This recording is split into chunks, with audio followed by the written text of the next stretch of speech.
ചൂടോടെ കഴിക്കണം കേട്ടോ. നല്ല ചൂടാ, നല്ല ടേസ്റ്റ്. മധുരം എല്ലാം കൂടെ ആകുമ്പോഴത്തേന് അടിപൊളി ടേസ്റ്റ് ആട്ടോ. നല്ല സോഫ്റ്റും ബ്രെഡിനാകും. എന്തൊക്കെയുണ്ട് എല്ലാവരുടെയും വിശേഷങ്ങൾ? എല്ലാവരും സുഖമായിട്ടൊക്കെ ഇരിക്കുന്നു വിശ്വസിക്കുന്നു. അതുപോലെ തന്നെ ഞങ്ങളിവിടെ സുഖമായിട്ടിരിക്കുന്നത്. അപ്പോൾ ഇന്ന് നമ്മളൊരു സ്നാക്സ് ഉണ്ടാക്കാൻ പോവാണ്. ബ്രെഡ് വെച്ചാണ് നമ്മൾ ഉണ്ടാക്കുന്നത്. പണ്ട് കാലങ്ങളിലൊക്കെ നമ്മൾ കഴിച്ചിട്ടുള്ള ഒരു സ്നാക്സ് തന്നെയാണ്. അത് ഞാനൊന്ന് ഉണ്ടാക്കാൻ പോവാണ്. അപ്പം വീഡിയോ കണ്ടുകൊണ്ടിരിക്കുന്ന സമയത്ത് ഇഷ്ടപ്പെടുവാണെന്ന് ലൈക്ക് ചെയ്യാൻ മറക്കരുത്.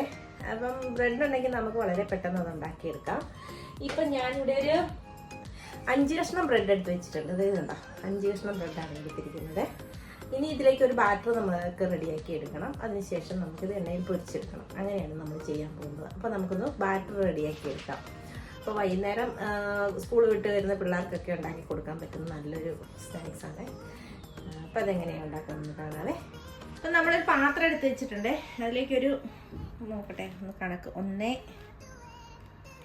2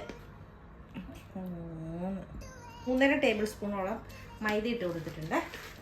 ഇതിനകത്തേക്ക് നമുക്കൊരു 1/2 ടീസ്പൂണോളം മഞ്ഞൾപ്പൊടി ഇട്ട് കൊടുക്കാം. നമുക്കൊരു 4 ടീസ്പൂണോളം പഞ്ചസാര ചേർത്ത് കൊടുക്കാവേ. പിന്നെ ഒരു നുള്ളുപ്പ് ചേർത്ത് കൊടുക്കാം. കുറച്ച് ഏലക്കാപ്പൊടി ചേർത്ത് കൊടുക്കാവേ. കുറച്ച് എള്ളും കൂടി ഇട്ട് കൊടുക്കാവേ. നമുക്കിതൊന്ന് മിക്സ് ചെയ്യാം. വെള്ളം ഒഴിച്ച് കൊടുക്കാം. മിക്സ് ചെയ്ത്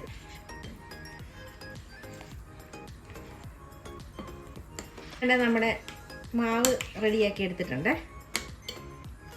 ഇനി നമുക്ക് ഇതൊന്ന് ഫ്രൈ ചെയ്തെടുക്കാം. ഈ ബ്രെഡ് നമുക്ക് 2ആയിട്ടൊന്ന് മുറിച്ചെടുക്കാവേ.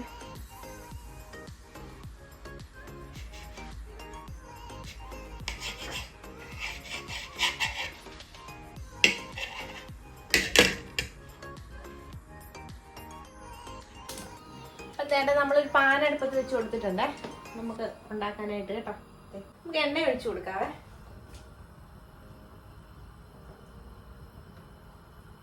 നമ്മൾ എണ്ണ ചൂടാക്കാനായിട്ട് വെച്ചിട്ടുണ്ട്. ഏതാണ്ട് നമ്മുടെ മാവ് ഇടിയിട്ടുണ്ട്. ആ മാവിലേക്ക് നമുക്കിതേ ഓരോ ബ്രെഡും ഇങ്ങനെ ഇട്ട് കൊടുത്തിട്ട് മുക്കിയെടുക്കും.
വേണ്ടേ നമ്മുടെ ബ്രെഡ് പൊരിച്ചത് വേണ്ട എടുത്തിട്ടുണ്ട്.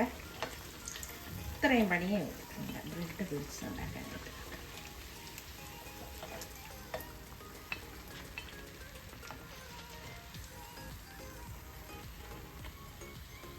നമ്മുടെ ബ്രെഡ് ഫ്രൈ ചെയ്ത് ഇവിടെ റെഡി ആയി വന്നിട്ടുണ്ട് കേട്ടോ. നല്ല ടേസ്റ്റാണ് കഴിക്കാനായിട്ട് കേട്ടോ. ഇതുപോലെ തയ്യാറാക്കി നോക്കാൻ തരാം. എന്തായാലും ഒന്ന് തയ്യാറാക്കി നോക്കണേ.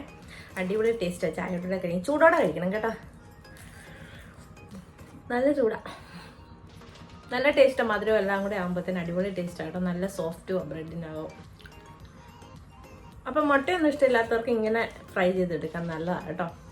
ഈവനിങ്ങിന് കഴിക്കാൻ പറ്റിയ ഒരു നല്ല പലഹാരമാണ്. എല്ലാവരും ഒന്ന് തീർച്ചയായിട്ടും ട്രൈ ചെയ്ത് നോക്കണേ. അപ്പോൾ നമുക്ക് അടുത്ത വീഡിയോയുമായിട്ട് വീണ്ടും കാണാം കേട്ടോ.